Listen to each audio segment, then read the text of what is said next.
All right, Joe, we are back on the podcast where we are training men in spiritual fitness. And we are just towards the beginning of an 8-week challenge where we are hoping to encourage groups of Christian men to spend time memorizing the promises of God, spend 20 minutes a day in prayer. As part of this challenge, they will read the biography of a Christian hero, that being Hudson Taylor, and being able to gather once a week as friends to talk about this. This is what we're calling the Hero Challenge, the Hudson Taylor Hero Challenge. And so during this week, if guys are following along, guys, if you're not, I'd encourage you, I'll leave a link in the show notes where you can begin to follow along with this challenge. Join us in this. But if guys are following along, they will this week read in Hudson Taylor's autobiography, chapters 3, 4, and 5. And I got to say, after having read this myself this week, Joe, I found these chapters extremely challenging, and it kind of reminded me of the core problem I have a lot of Christian biographies. That is that a lot of times I find myself reading these books, and then someone will ask me, man, how was it? How's the story of Hudson Taylor? And I tell them, it's the greatest book of fiction I've ever read. I don't know if you get that same sense, Joe, because I feel like sometimes the stories these guys tell are insane, and they actually are so unbelievable that I really struggle to believe that they happened. And it's just so radical. It's so radical. So I actually want to just kind of start there with guys, because I think that there's a little bit of a danger that I want to warn guys of as they begin to read this week, these chapters.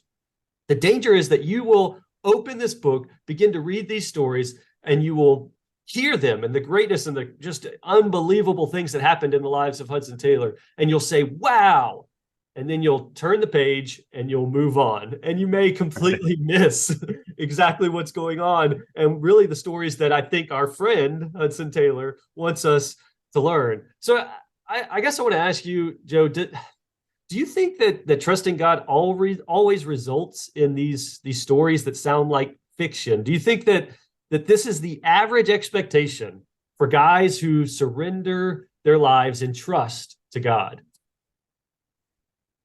You know, I think most of us don't expect there to be a biography written about our lives. And so, the fact that there are multiple biographies about this man's life, I think says that the Lord, used him in a special way. But when God elevates someone in that special way, it's not just so we can sit back in admiration and kind of stay stagnant, where we are. It's because he actually wants to use them as an example to impress something on us. And so, we may not be at the cutting edge of some new frontier mission work, but it's the same God and it's the same faithfulness. And I think we should expect to be tasting more of his faithfulness, if, in a sense, we're growing in those traits that were exemplified so powerfully in Hudson Taylor's life. So I would say two things to men. One, as you read this book, confront your own skepticism and your own secularism. We are more atheistic in our thinking and practice than we admit. And be honest about that. Realize, what? I've stopped believing in this living God that actually wants to, be involved in the details of my life. And you're going to be shaken out of that mentality through this. But at the same time, don't think that you're meant to replicate Hudson Taylor's life. You're not Hudson Taylor. You are who you are, but take those examples and be challenged, and you can see more of God. I can guarantee that. You can see more of God's hand in your life if you'll begin to trust him more deeply. Yeah, I think there's a reason we called this the Hero Challenge, right? We got to understand there is something about the life of Hudson Taylor that has made him seem like a Christian hero, right? It's someone, like you said, many books were written about. So there is something that's a little not ordinary about him in that sense. Yes, no one's going to write a book about my life. I understand that. So in that sense, it's almost like, you may sometimes hear people talk about different sections of the Bible. Is this prescriptive or descriptive? I think is the life of Hudson Taylor. Is this prescriptive for every man? Should we live exactly the same way he did? Do exactly? Perhaps not, but it is a great description, ultimately, I think, of a great trustworthy God. And I think that's how we need to see some of this. Is I think if Hudson were here face to face telling us these stories, we're reading it right now, but if he was our friend in our circle, I think what he'd want us to understand more was not necessarily, wow, look how radical and incredible my life was in these stories. He'd say, look how incredibly trustworthy God is. Like you and I, you ordinary man, and me, like we serve an incredibly trustworthy God. And that's kind of the big picture takeaway that I think he wants us to see. And then I want guys, just the ordinary guy that's a mechanic out there, that's a teacher, whatever you are. There are parts of this that, like you said too, should challenge us where we are as ordinary Christian men. And so this is one of these things, like it can, I think, apply to us no matter where we are. It doesn't have to look the exact same, but it should challenge us to confront those areas of unbelief or those areas where we're struggling to trust God. I want to ask you a follow-up question to some of that, though, because this is something I've wrestled with again in reading other biographies. And that's just, where is the line between trusting God and just acting foolhardy, just being radical for the sake of being radical and crazy? Is there a line somewhere in there that we can help guys see, okay, yes, this is what it looks like to be a man who trusts God wholly and completely with all of your life, but this is a man who's taken that too far and is acting foolhardy? One thing that's interesting is, and we'll get to this in a future episode, but Hudson Taylor actually talks about himself needing to grow up. There's a moment where, he gives up what we think of as kind of a life vest or something on a ship. And after he learns the importance of what he calls means. So trusting God is not denying that God uses ordinary means. So, if you just don't cook dinner, thinking that God's just going to put food on your table, that's foolish. Now, if you've got no money and you think God won't feed you, that's also foolish. You should be trusting him. And so the problem with whenever we're talking about a virtue, there's a whole lot of wisdom and discernment that's required. And so part of maturity is being able to distinguish, what God has given you, where he wants you to go and take responsibility. And then those moments where, like a child, you just sit back and say, hey, Father, I need you in this moment to do what only you can do. So I can't give guys a law or a rule, but I think that's a question as you read this whole book, wrestle with it. What is the difference between foolishly, recklessly not making use of the resources God's given you, and what does authentic faith really look like? Yeah, I think that's helpful. And that's, again, why a lot of the push of this 8-week challenge is for us to double down on the promises of God. Again, relying wholly and completely on who is the God that we serve. And that's what we want to base our lives on as men, is that focus there, not like how radical and crazy of a person can we look like. That's that we would miss the point there. If our aim is to, what can I do to make sure there's a book written about me, then guys, you're taking this all the wrong way. All right? You're taking this the wrong way. Please stop that. All right, well, I want to maybe relive a few of these stories here in this episode, because I think they're worth highlighting some of what our friend Hudson would say, hey, here's what you need to see out of these. As guys begin to read these stories this week, I think they're going to be, again, amazed at what God did in and through Hudson, and how you can begin to see him change. We have the benefit. This is, again, one of the great things about reading a biography, is sometimes things that took years to develop in the life of a man and seemed really slow, we get to read about it in like 2 pages, right? So it's real short for us, but we get to begin to see now, looking back on an early life of Hudson Taylor, how he was being shaped and formed, and maybe mistakes he had, and maybe ways that he began to think about people and God that, man, by God's grace, began to be corrected and really led him down the path to become the man that we now know and recognize. But the first story I think that's worth talking about is just that story of when the guy came and said, hey, will you come and pray for my wife? And it seemed like maybe a small ask at first, even though Hudson could tell this guy was probably poor, came from a poor side of town. And actually, the further along he walked with this guy, he began to notice more and more, oh, wait, this is getting really rough. Oh, wait, we're headed into a bad situation. And the guy takes him into his house and says, will you pray for my wife? And Hudson looks around, and the wife is laying next to a baby who's probably a few days old and is not crying, but moaning, because clearly starved. There's other kids in the room who are clearly, he can tell just by their physical resemblance, they are starving, that this family is destitute. This family is in a really, really hard spot. And it puts Hudson in this really awkward space. And you can tell, you can see and sense his struggle there as he's in this room and wants to pray for these people. He clearly also wants to help them, but he realizes he's got one coin, a single Right. coin. And it's like that worst case scenario where you're like, I'd love to not only pray for these people, but I'd love to provide and buy them some food. But I got one coin. And he says, I've only got enough food at home for tonight. And I think maybe the next morning. That's all. So he really himself doesn't have much. He talks about as he's sitting there, just wishing that instead of the one coin, like, here in America, it'd be like having $100 bill or something. Man, if instead of one bill, if I had that in 20s and 10s, and I could just hand this family $10, and then I could go home and still have enough money to take care of myself and my needs for the next week because I have no money coming. And he's wrestling with this. And he eventually does what all he knows to do, and that's just to pray with the family and says, Our Father who art in heaven. And he describes the hypocrisy that he feels in that moment. Complete hypocrisy by saying, oh man, our Father, as if he trusts this father while he's holding on to this one coin in his hand and looking at a starving family who has nothing. And the guys can read the rest of the story for themselves in the book. But basically, Hudson ultimately gives up all he has. He gives his one coin, his only money, which is his sustenance for the rest of the week. It's all the money he would have to live off of. He gives it to this family, knowing and coming to this realization and ultimately telling the father, not only can you trust God, but I trust God. And I trust him so much that I'm going to give this coin to you because I know of his provision. And so a crazy story of radical trust, I think there. But what do you think are the takeaways for just the ordinary Christian man who reads that? One of them is if you pay attention to how he talks about his own spirit in that interaction. Because initially he's been in a season of, prayer life's been great. He's been having joy in the Lord.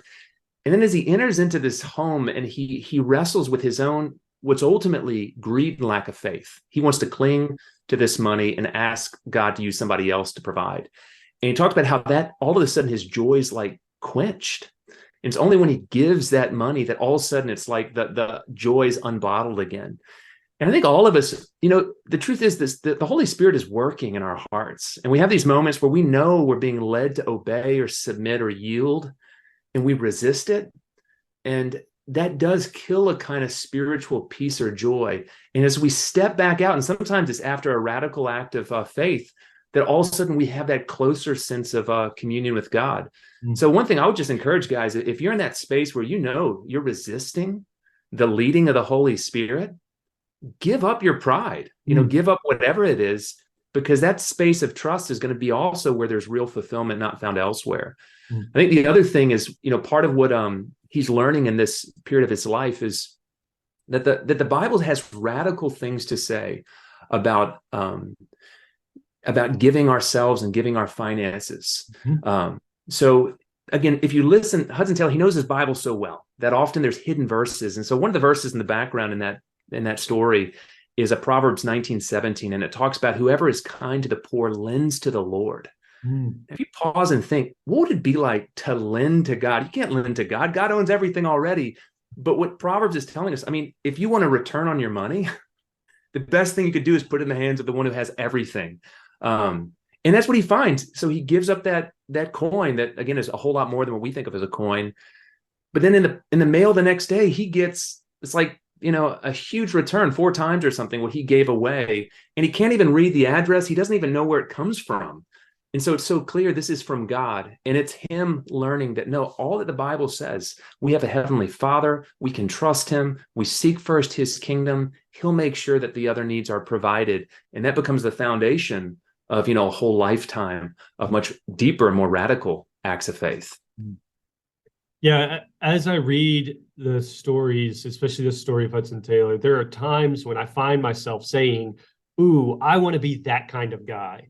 And there are also times, honestly, where I read and I say, well, I don't know that I want to be that kind of guy. I struggle with being that. And I will say at the very beginning of this story, I say, man, I want to be that kind of guy, because it starts with this, something simple that I think all of us want to be this kind of guy. someone in need in his community comes to him and asks for prayer. Like, don't we all want to be the kind of guy who, when someone is in need, they come to us and they say, will you pray for me? You've proven Hudson did something to prove that he was the kind of guy that would pray for others in their time of need. He was reliable in that sense. So he showed some sort of trust in God. He showed that he obviously was a man of prayer. There were signs in his life of that. I want to be that kind of guy. But I think the takeaway from some of this story is that if you want to be the kind of guy who is seen as the man who will pray for others, you need to also be the kind of guy who actually trusts God to answer prayers. And he wants to be there to see and be a part of God beginning to answer those prayers. And I think Hudson, that's what I saw in Hudson's life there, is that he took that next step. Not only was he the kind of guy who was reliable to pray with and for others, but he also was the kind of guy who said, you know what, I see and I sense, he sensed in himself the Spirit leading him to do something, and he acted and he did something. And that's a harder step, I think, for a lot of guys. That's taking things to the next level. But that is, nothing stops, and there is no end to the obedience of God, right? We're always called further and further, and that's part of what we've got to see ourselves heading towards as men of God. Any other takeaways from this story that you say guys need to walk away from, or I may take us to another story that I thought was impactful? Yeah, and it'll come into the next one and almost every story that we go through in this whole book. But I think just for men to discover more about what it means to know God as Father, I think what we often find is just Hudson Taylor often speaks in that way, and he knows. I think a lot of us, we know Jesus. But Jesus is constantly pointing us to the Father and telling us about the love of the Father. And that's something that Hudson Taylor just really internalized in his own life. I came across a quote from him the other day where he's talking about, just early on, he says that God taught me in my helplessness to rest on him and to pray about little things in which others might have felt able to help themselves. And I mean, it's that childlike faith, whereas we think, nah, my father's too busy, I'm just going to handle this on my own. But actually, maybe God wants to be involved. Not that he has to be, he just wants to be. And that's kind of the mentality that you see in Hudson Taylor played out. Yeah. The other story that really, I want to say this one bothered me in this week's reading was a story where he just refuses to take the wages that he's owed. That's how I see it, at least. Basically the setup that Hudson has between his employer is that he's to let his employer know when it's his time to be paid every quarter. Like, it's not that often, when it's his time. Obviously his boss is not the kind of guy who's just like on it with paying. And instead what Hudson does is he chooses, you know what, I am not going to ask this man for my wages. I'm going to trust God to provide for me. And, guys will read the story this week, but basically through a series of different circumstances, Hudson becomes more and more, he has no money, and he's waiting to be paid, and it's money he's owed. Like, he worked for it. He's already done the work, but he places himself in a position of just trusting God to provide. And he gets these little hints of, oh, now's the time when the money's going to finally come through. And then it doesn't. And now's the time when this is, and then it doesn't. And he keeps kind of going deeper and deeper in a hole, but also deeper and deeper in, like, God, you're going to come through. And God does finally provide. And crazy circumstances where some rich guy comes and pays his bill at like 10 o'clock at night, which never happens. And then the boss gives Hudson some of the money that he's owed and he's provided for. But this kind of story, again, kind of bothers me, because I feel like Hudson's doing something that he doesn't necessarily have to do. But what is the takeaway for guys like us, modern times, in today's day? How do we read the story and take anything away from it? I think there's two things. One's regarding God and one regarding Hudson Taylor. The one regarding God, I do think there's a lesson to be learned, and it's not just seen in Hudson Taylor's life, but throughout the Bible. God didn't, demolish the army of Pharaoh as soon as they left the gates of like Memphis or wherever they were at the time. He let Israel get to the edge of the Red Sea and feel utterly pinned. And, in a sense, when they had nowhere else to look for hope, then all of a sudden he acted and came through. And it's pretty consistent. I mean, in the Bible, that God lets his people get to that point of desperation. So I think one lesson is just for those of us trusting God and feeling like, man, like the night is never going to end. Well, it's just at the break of dawn, Psalm 46, that God comes in his saving might. And so, I mean, we see that. And I think we just be encouraged that God, he is hearing us. He's going to show up. But the other thing I think for Hudson Taylor himself is he has a specific vocation in view. And if you listen to him, he knows that actually these aren't radical situations, that when he gets to China, that's when, in a sense, he's going to be in live combat. And so this is like basic training for him. This is him not proving God, but he feels like faith itself is a kind of spiritual muscle that needs to be exercised. And he needs to, in a sense, demonstrate that he's got that muscle in order for him to be able to go and fulfill that calling. And so, you know, again, this is where I don't think we're all called. Like, Evan, I would assume that you've not, you know, rethought your business, you know, in order to receive all your payments, you know, in this manner. You know, that's probably not what you've done, and that's the right call. But at the same time, I think there's a lesson, whatever our calling is, that we too have spiritual muscles, that we need to exercise these. And there probably are areas that we're taking too much ownership, too much control, and we might need to be challenged to you know, step out on some deeper water, you know, as we heed the voice of Jesus. Yeah, I think that's it, because again, as we're reading this biography, we can, if you skip ahead like 6 chapters, you're going to see a man walking in radical trust through radical circumstances in China in the midst of some very crazy but that didn't happen overnight. Like you're saying, Right. like he saw that he needed training to get there. He saw that he needed to begin to strengthen his faith. As you mentioned, like our faith as men can begin to be strengthened. And it is this muscle that we've got to continually say, how can I grow and learn through some of this? I think a lot of times we read stories like this and we see them as an accusation against our own personal fortitude. Like, I don't have what it takes to put me and my family in a situation where we're not asking, you know, I'm not billing my customers for money, you know, like, Right. but that's not at all, I think, what the takeaway from these stories should be. This is really a man he's putting himself in a position to learn the trustworthiness of God, because that's where his personal fortitude is going to come from later. You know, it's the trustworthy of God that leads the way throughout all of this. And so that's how we have to read this as ordinary men, as well as like, yeah, there are areas of our lives where we do need to challenge and be strengthened and such. But that is, yeah, the anchor of that is beginning to learn and to begin to start with where do we trust God? Where do we lack trust in God? How can we strengthen our faith in these areas? There's another story, guys, I'll read. We won't go over it right now, but there's another story where it's worth reading, because I'll just tell you right now, Hudson is declared a dead man. Like, that's come on. I mean, how can you resist that? Doctor looks at him and says, "Dude, you're dead. You're a dead man.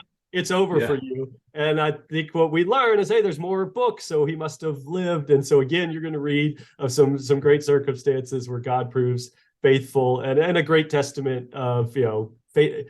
Hudson staying faithful to the end, no matter when that was, right? Like we saw that he was ready for that to be the end and stayed faithful to the end, but it turned out God had many more years in store for him. So guys, you're going to read a lot of great stories this week if you follow along with us in this challenge in the life of Hudson Taylor. But I want to kind of challenge you guys as you think about this as a group, because again, part of this 8-week challenge is that you're getting together once a week with someone. Most guys will be doing this with a group of friends. Some of you may be doing it with a mentor. Maybe you're doing it with your family. Maybe you're doing it with your grandson, anything like that. But have some time where you begin to think about, especially for groups of men, what are the normalized behaviors for us as men? Every group has kind of an underscoring median or normalization that happens. And I think that we as men need to be able to normalize radical trust. I think we need to evaluate our friendships that we share and say, you know what, is trustworthy? Do we find, and are there stories that we tell each other that prove that we as men trust God, and that's just normal in this group? That it's really normal to say, man, God is worthy of trust, and he has shown time and time again. And so I think part of that, just practically speaking, this week means tell each other stories of God's provision. Like, don't overlook that. God has, many times you think you don't have these great stories like Hudson Taylor, but it turns out guys are really bad storytellers, actually. So if you will think back, you actually have some great stories of God's provision in your life. And so think about that. Tell your friends that, because what that does is it begins to normalize the radical trust that you need to have there as a group of men. And I think that the other big piece of this is just becoming the kind of guys who recite the promises of God to one another. That's why we've paired this challenge with not just read about a great Christian hero, but memorize 8 promises of God and recite those to one another as you gather every week. Because for groups of men, we need to realize that we need to become okay with and make it normal to begin to say who God is and what he's promised and how he always fulfills his promises. That kind of language, that kind of talk, when that becomes normal in a group of men, that's when you're going to start to see communities begin to be transformed by the power of God, I believe. So try that this week. Really don't do this alone, I guess, ultimately is what I'm saying. Please gather with others and make this a worthwhile challenge. But y'all join us again next week, because we're going to talk more about the life of Hudson Taylor and how we can begin to encourage one another to trust in the faithfulness of God.